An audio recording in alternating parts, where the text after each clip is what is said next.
വ്യക്തിത്വം എന്ന വിഷയത്തെ കേന്ദ്രീകരിച്ചുകൊണ്ടാണ് അദ്ദേഹം നമുക്കുള്ള നിർദ്ദേശങ്ങൾ നൽകുന്നത്. അതിനുവേണ്ടി അദ്ദേഹത്തെ വളരെ ബഹുമാനത്തോടുകൂടെ ക്ഷണിക്കുന്നു.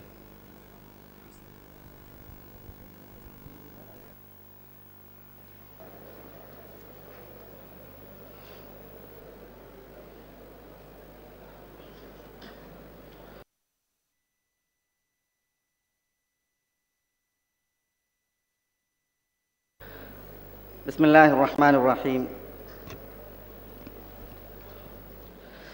അൽഹംദുലില്ലാഹി വകഫ വസ്സലാത്തു വസ്സലാമു അലാ റസൂലിഹിൽ മുസ്തഫ വഅലാ ആലിഹി വസഹാബതിഹി ശുറഫ സുമ്മ അമ്മാ ബഅദ്. ബഹുമാന്യരെ,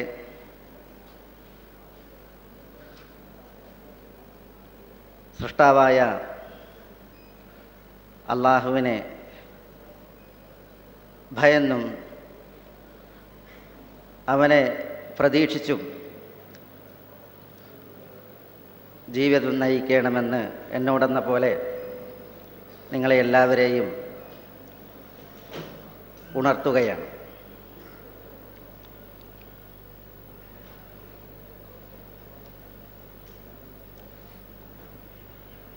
വിശുദ്ധ ഖുർആനിൽ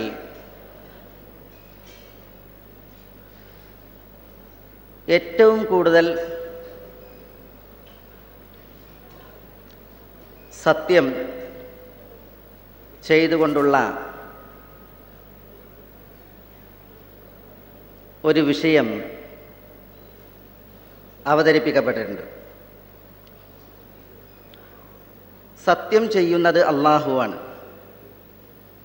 അള്ളാഹുവെ സംബന്ധിച്ചിടത്തോളം സത്യം ചെയ്യാതെ തന്നെ ന്റെ ഗൗരവവും പ്രാധാന്യവും സൃഷ്ടികൾ ഉൾക്കൊള്ളുവാൻ ശബദങ്ങളിലൂടെ, സത്യങ്ങളിലൂടെ പല വിഷയങ്ങളും അവതരിപ്പിച്ചിട്ടുണ്ട്.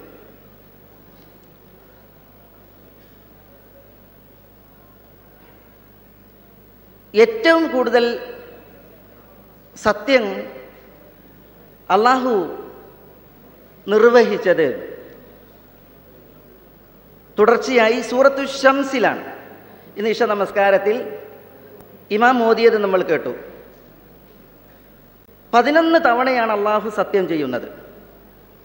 വശംസ് വദുഹാഹ വൽ ഖമരി ഇദാ തലാഹ വന്നഹാരി ഇദാ ജല്ലാഹ വല്ലൈൽ ഇദാ യഗ്ശാഹ വസ്സമാ വമാ ബനാഹ വൽ അർദ് വമാ തഹാഹ വനഫ്സിൻ വമാ സവ്വാഹ. 11 സത്യങ്ങളാണ്. സൂര്യനെ കൊണ്ട്, പൂർവാഹനത്തെ കൊണ്ട്, രാവിനെ കൊണ്ട്, ആകാശത്തെ കൊണ്ട്, ഭൂമിയെ കൊണ്ട്, ആകാശത്തെ സംവിധാനിച്ച അള്ളാഹുവിനെ തന്നെ അള്ളാഹു സത്യം ചെയ്തുകൊണ്ട്, അല്ലെങ്കിൽ ആ വ്യവസ്ഥിതിയെ കൊണ്ട് അള്ളാഹു സത്യം ചെയ്തുകൊണ്ട്, ഇങ്ങനെ തുടർച്ചയായിട്ടുള്ള 11 സത്യങ്ങൾ സൂറത്ത് ശംസ് പഠന വിധേയമാക്കുന്ന നമുക്ക് ആ സത്യങ്ങളെ ബോധ്യപ്പെടും. സത്യങ്ങൾ തുടർച്ചയായി പറഞ്ഞ് അള്ളാഹു ആ സത്യത്തിനപ്പുറം സ്ഥാപിക്കുന്ന വിഷയം അത് വളരെ ഗൗരവപ്പെട്ട വിഷയമാണ്. ആ വിഷയമാണ് ഇവിടെ നമ്മൾ മനസ്സിലാക്കുന്ന വിഷയം. അതെന്താണ് സത്യങ്ങൾ തുടർത്തി അള്ളാഹു പറഞ്ഞത്? വനഫ്സിൻ വമാ സവ്വാഹ ഫഅൽഹമഹ ഫുജൂറഹ വതഖ്വാഹ എന്ന് പറഞ്ഞ് സത്യം അവസാനിപ്പിച്ച് അള്ളാഹു പറയുന്നത് ഖദ് അഫ്ലഹ മൻ സക്കാഹ വഖദ് ഖാബ മൻ ദസാഹ. മനുഷ്യൻ അവൻ തന്നെ സംസ്കരിച്ചാൽ, നന്നാക്കിയാൽ തീർച്ചയായും അവൻ വിജയം വരിച്ചു. മനുഷ്യൻ അവൻ തന്നെ ദുഷിപ്പിച്ചാൽ അവൻ ഇച്ഛാഭംഗപ്പെടുകയും പരാജയപ്പെടുകയും ചെയ്തു എന്നുള്ളതാണ്. പലതവണ ആവർത്തിച്ചുള്ള ഒരു സത്യത്തിനപ്പുറം അള്ളാഹു നമ്മളോട് ഓതിയ ഈ ഒരു യാഥാർത്ഥ്യം നമ്മൾ വളരെയധികം കണക്കിലെടുക്കേണ്ടതുണ്ട്. സ്വന്തത്തെ സംസ്കരിച്ചവനാണ് വിജയം. സ്വന്തത്തെ ദുഷിപ്പിച്ചവൻ അവൻ പരാജിതനാണെന്ന് പറഞ്ഞ് അള്ളാഹു അതിനൊരു ഉദാഹരണം തുടർന്നെടുത്ത് കാണിച്ചു. കദ്ദബത് സമൂദ് ബിതഗ്വാഹ ഇദ് ഇൻബഅസ അശ്ഖാഹ. സമൂദ് ഗോത്രത്തിൽ ഒരു ദുഷ്ടനുണ്ടായിരുന്നു. ആ ദുഷ്ടൻ കാരണത്താൽ ആ ഗോത്രത്തിലെ ആളുകൾ നശിപ്പിക്കപ്പെടുകയാണ്. അവരെല്ലാവരും പാപം ചെയ്യുകയും അവർക്ക് പാപം ചെയ്യുവാൻ ഈ ദുഷ്ടൻ മാതൃകയാവുകയുമാണ്. അതുകൊണ്ടാണ് അള്ളാഹു പറയുന്നത് കദ്ദബത് സമൂദ് ബിതഗ്വാഹ. സമൂദ് ഗോത്രം അവരിലെ അതിക്രമി കാരണത്താൽ അവിശ്വാസികളായി. ഇദ് ഇൻബഅസ അശ്ഖാഹ. സമൂദ് ഗോത്രത്തിലെ ഏറ്റവും ഹീനൻ, ഭാഗ്യം കെട്ടവൻ ഇറങ്ങിത്തിരിച്ച സന്ദർഭം. ഖുദാർ ഇബ്നു സാലിഫ് എന്ന സമൂദ് ഗോത്രത്തിലെ വ്യക്തി സാലിഹ് നബി അലൈഹി സ്വലാത്തു വസ്സലാമയ്ക്കെതിരിൽ അള്ളാഹു അദ്ദേഹത്തിന് നൽകിയ അമാനുഷിക മുഅ്ജിസത്തായ ഒട്ടകത്തിനെതിരിൽ വിശ്വാസികൾക്കെതിരിൽ ഇറങ്ങിത്തിരിച്ചു. ധർമ്മമോദിയ സാലിഹ് നബി അലൈഹി സ്വലാത്തു വസ്സലാമയുടെ ധർമ്മ പ്രചരണത്തിനും ആളുകളുടെ സംസ്കരണത്തിനും കൂച്ചുവിലങ്ങായ വിഘ്നമായ ഈ ഖുദാർ ഇബ്നു സാലിഫ് ദുഷ്ടതക്കും തിന്മക്കും മാതൃകയായി. അയാൾ കാരണത്താൽ സാലിഹ് അലൈഹി സ്വലാത്തു വസ്സലാം ഓതിയ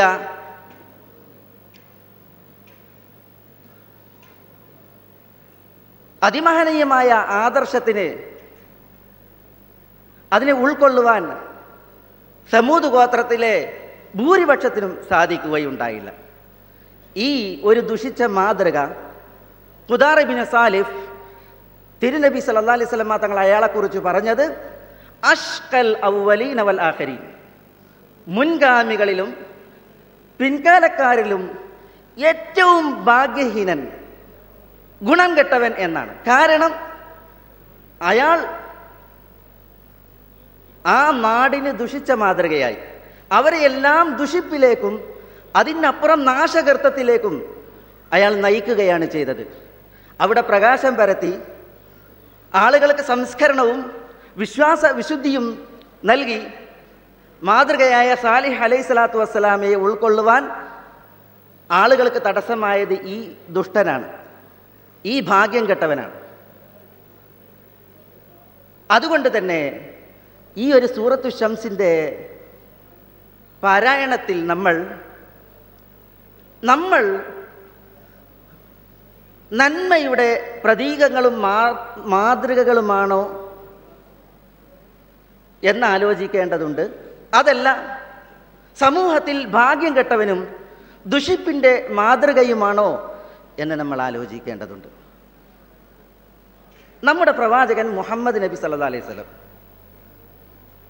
ഹിറാ ഗുഹയിൽ നുബുവത്ത് ലഭിച്ച് വഹയി ലഭിച്ച് ആദ്യത്തെ സന്ദേശങ്ങൾ ജിബ്രീൽ അലൈഹി സ്വലാത്തു വസ്സലാമയിലൂടെ കൈപ്പറ്റി വീട്ടിലേക്ക് വന്നു. തനിക്കുണ്ടായ അനുഭവങ്ങൾ പ്രിയതമ ഖദീജയെ കേൾപ്പിച്ചു. തിരുനബിയെ ആദ്യമായി വിശ്വസിച്ച വ്യക്തിത്വമാണ് ഖദീജ റളിയല്ലാഹു തആല അൻഹ. തിരുനബി സല്ലല്ലാഹു അലൈഹി വസല്ലം തങ്ങൾക്ക് റിസാലത്ത് അതുവരെ അവതരിപ്പിക്കപ്പെട്ടിട്ടില്ല. വലിയ ഒരു വർത്തമാനം നടത്തി ഖദീജ റളിയല്ലാഹു തആല അൻഹയെ തൻ്റെ ആദർശത്തിലേക്ക് റസൂലുള്ളാഹി സ്വല്ലല്ലാഹു അലൈഹി വസല്ലം തങ്ങൾ ക്ഷണിച്ചിട്ടുമില്ല.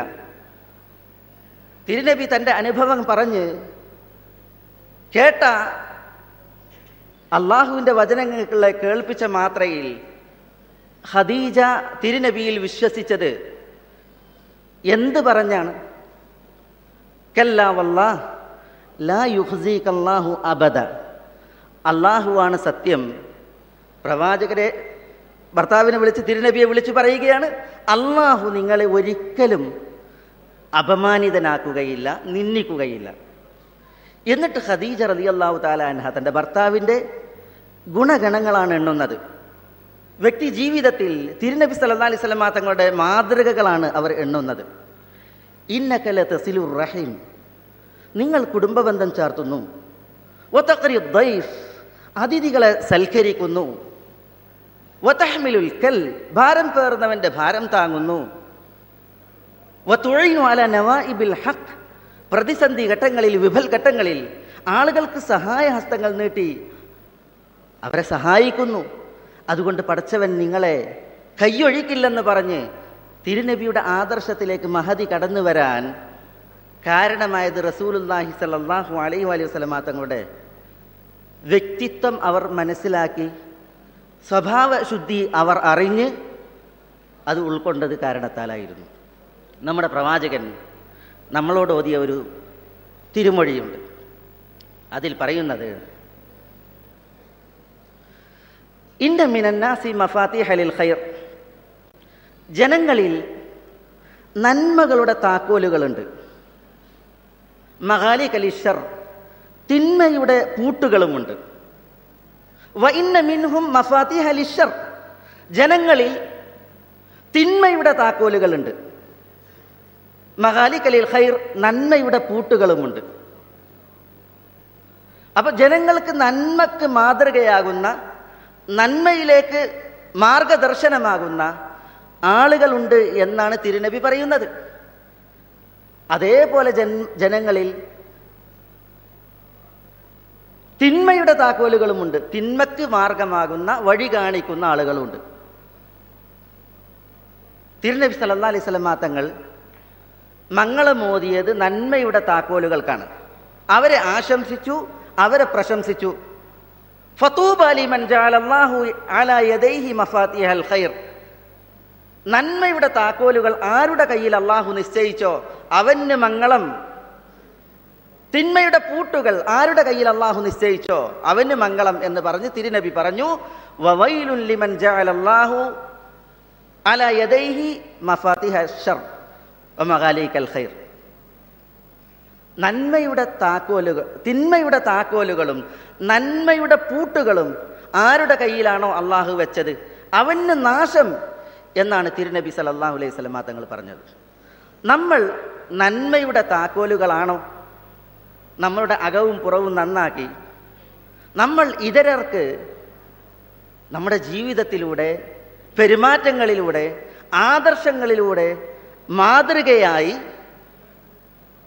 നമ്മൾ ജനങ്ങൾക്ക് നന്മയുടെ കവാടങ്ങൾ തുറക്കുന്ന താക്കോലുകളാണോ എന്ന് നമ്മൾ ആലോചിക്കേണ്ടതുണ്ട്. എങ്കിൽ നമുക്ക് മംഗളാശംസയാണ് തിരുനബിയുടെ ചുണ്ടിലൂടെ.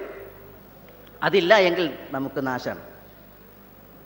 ഇസ്ലാമിക ദഅവത്തിൽ ഒരു വേദിയിൽ സംബന്ധിച്ചപ്പോൾ ഒരു അമുസ്ലിം സ്ത്രീ, ബ്രാഹ്മണ സ്ത്രീ, അവർ ഇസ്ലാമിനെ പഠിച്ച് സ്വീകരിച്ച് അവരുടെ ജീവിതം നയിക്കുകയാണ്. അവരുടെ ഒരു പ്രവൃത്തി കാരണത്താൽ മറ്റൊരു സ്ത്രീ ഇസ്ലാമിലേക്ക് വരുന്നതാണ് ഞാൻ നിങ്ങളുടെ മുമ്പിൽ വെക്കാനുള്ള വിഷയം. അവരെന്നും ഖുർആൻ പരിഭാഷ വായിക്കും, ഖുർആൻ പഠിക്കും. ആ രംഗം വളരെ വശ്യമാണ്, അവരുടെ പഠനരംഗം. ഇത് വീക്ഷിക്കുന്ന മറ്റു സ്ത്രീകളുണ്ട്.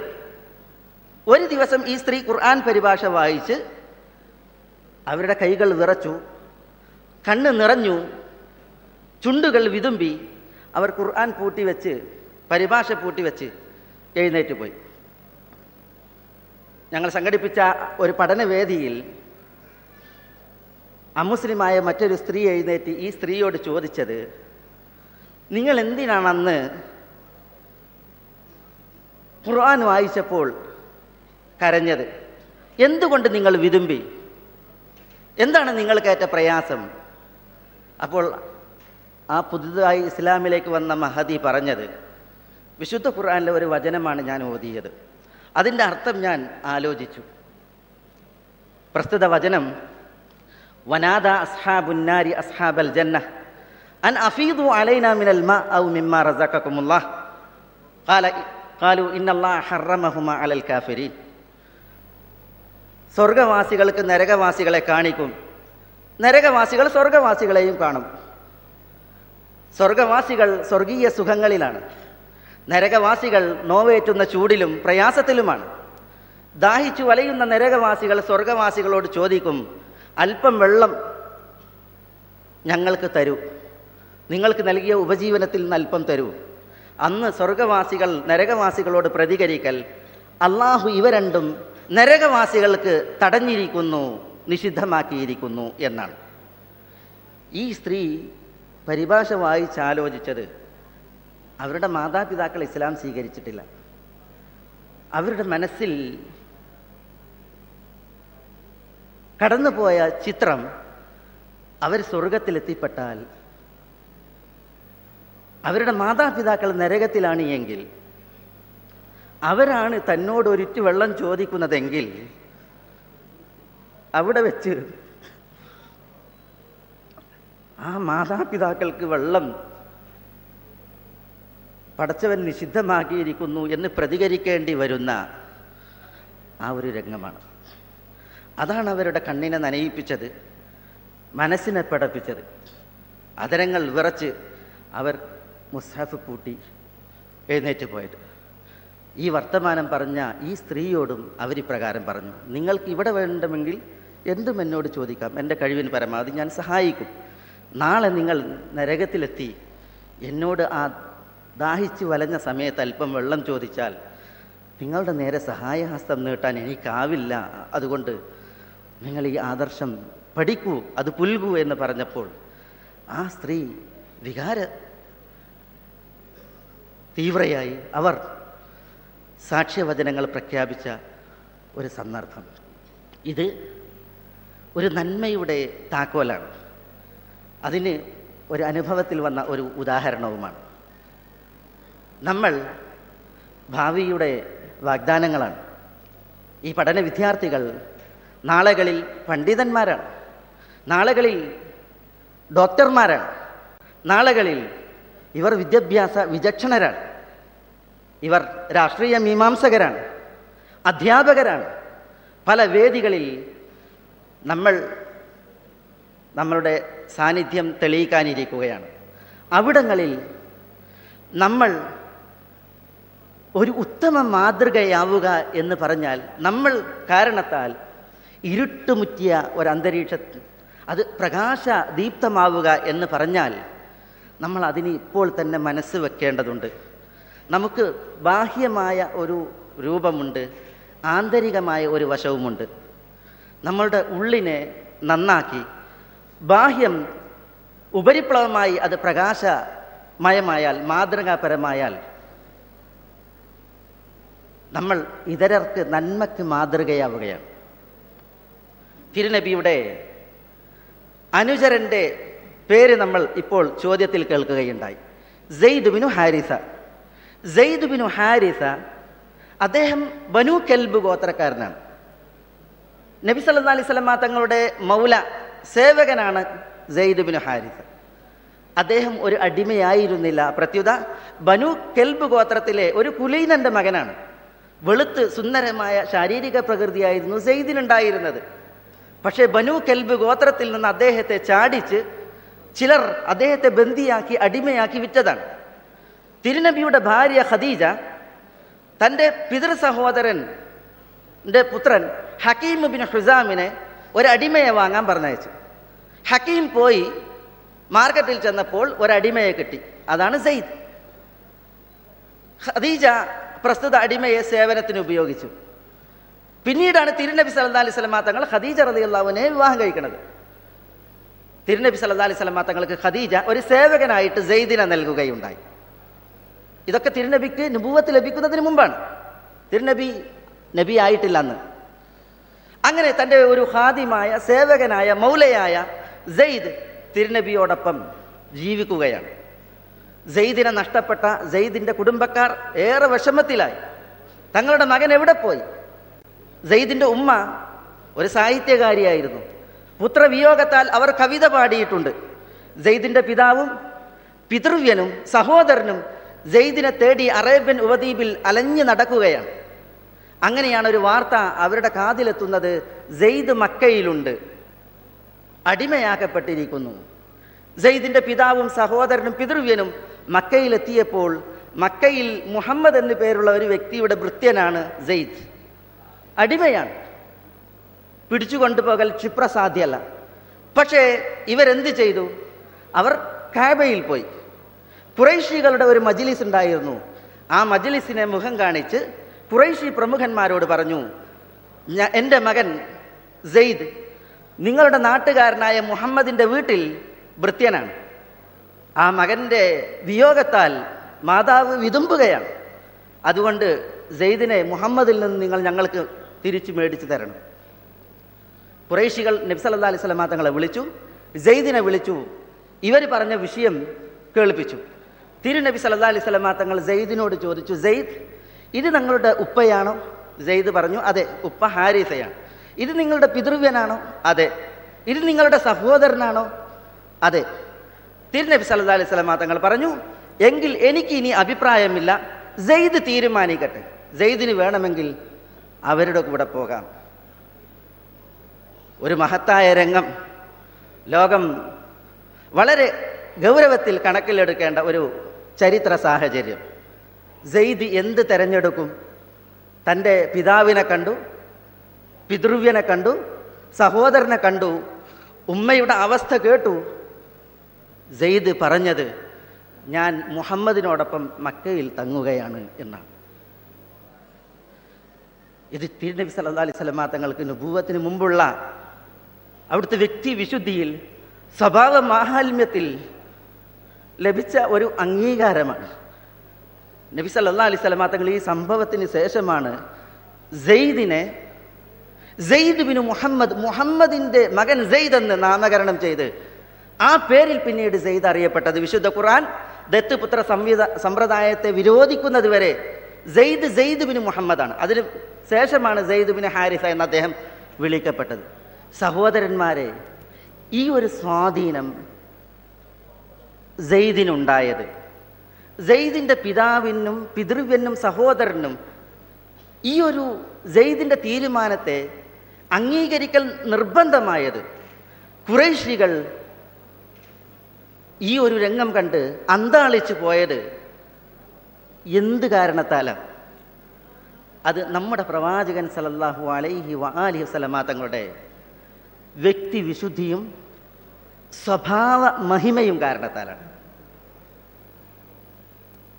അതിനാൽ ആ പ്രവാചകന്റെ പിന്മുറക്കാരും ശേഷക്കാരുമായ നമ്മളെ സംബന്ധിച്ചിടത്തോളം നമ്മൾ ഏതെവിടങ്ങളിലാണോ അവിടങ്ങളിൽ നമ്മൾ ഇതരർക്ക് മാതൃകയാകുന്ന നന്മയുടെ താക്കോലുകളാകണം. നമ്മൾ കാരണത്താൽ ആളുകൾ നന്മയിലേക്ക് ഉദവിയെ നൽകപ്പെടുന്ന ഒരു സാഹചര്യം നമ്മൾ നമുക്ക് വേണ്ടിയിട്ട് വാർത്തെടുക്കണം എന്നാണ് എനിക്ക് ഉണർത്തുവാനുള്ളത്. ഇന്ന മിനന്നാസി മഫാത്തിഹ ലിൽ ഖൈർ, ജനങ്ങളിൽ നന്മയുടെ താക്കോലുണ്ടെന്ന ഹദീസ് എന്ന് തിരുനബി പറഞ്ഞു തുടങ്ങുന്ന ഹദീസ് റിപ്പോർട്ട് ചെയ്തത് അനസ് റളിയല്ലാഹു അൻഹു ആണ്.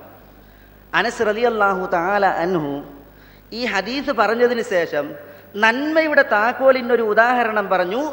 മിൻഹും സാബിത്തുൽ ബുനാനി, നന്മയുടെ താക്കോൽ, തിന്മയുടെ പൂട്ട്, അതിൻ്റെ ഏറ്റവും നല്ല ഉദാഹരണമാകുന്നു സാബിത്തുൽ ബുനാനി. ആരെ സാബിത്തുൽ ബുനാനി?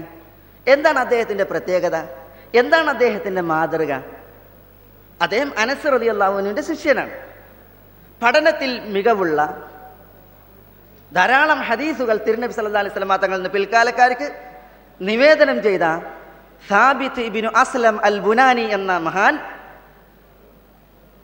അദ്ദേഹം ഒരു വിജ്ഞാന കുതുകിയാണ്.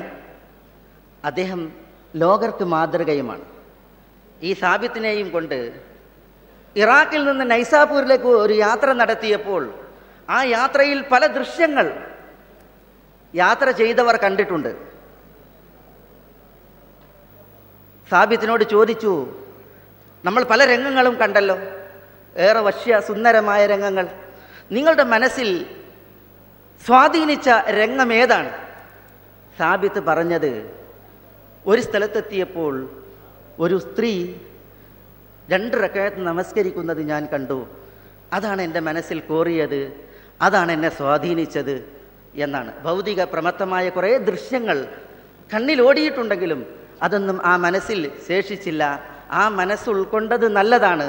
ആ മനസ്സ് ഉൾക്കൊണ്ടത് നാവ് പറഞ്ഞതും മാതൃകാപരവും നല്ലതുമാണ്. നന്മയുടെ താക്കോലുകളായി പരിണമിക്കുവാൻ, മാറുവാൻ നമ്മളെല്ലാവരും നമ്മളുടെ വ്യക്തിത്വത്തെ, സ്വഭാവത്തെ, മനസ്സിനെ ശുദ്ധീകരിക്കുക എന്നാണ് ഉണർത്താനുള്ളത്. അള്ളാഹു നമ്മളെ എല്ലാവരെയും എല്ലാവിധ നന്മകൾക്കും അനുഗ്രഹിക്കുമാറാവട്ടെ. അള്ളാഹു നമ്മളെ എല്ലാവരെയും നന്മയുടെ താക്കോലുകളാക്കി അനുഗ്രഹിക്കുമാറാവട്ടെ. അള്ളാഹു സുബ്ഹാനഹു വ തആല ഈ പുണ്യത്തിൻ്റെ വേദിയിൽ നമ്മളെ ഒന്നിപ്പിച്ചതുപോലെ അവൻ്റെ വിശാലമായ ജന്നത്തിൽ ഒരുമിച്ച് കൂട്ടി അനുഗ്രഹിക്കുമാറാവട്ടെ. നമ്മുടെ ഈ വളർച്ചയിലേക്ക് നമ്മളെ വളർത്തി വലുതാക്കിയ നമ്മുടെ മാതാപിതാക്കളോട് അള്ളാഹു പൊറുക്കുമാറാവട്ടെ. അവർക്ക് അള്ളാഹു കാരുണ്യം ചൊരിയുമാറാവട്ടെ. അള്ളാഹു നമ്മുടെ ഈ സദസ്സിനെ ഉപരിലോകത്ത് കബൂലാക്കുമാറാവട്ടെ. ഈ വേദി വിധമൊരുക്കിയ ഇതിൻ്റെ സംഘാടകർക്കും പ്രവർത്തകർക്കും അള്ളാഹു പ്രതിഫലം മഹത്തരമാക്കുമാറാവട്ടെ. വസല്ലല്ലാഹു വസല്ലമ വബാറക അലാ നബീന മുഹമ്മദിൻ വഅലാ ആലിഹി വഅസ്ഹാബിഹി അജ്മഈൻ. അസ്സലാമു അലൈക്കും.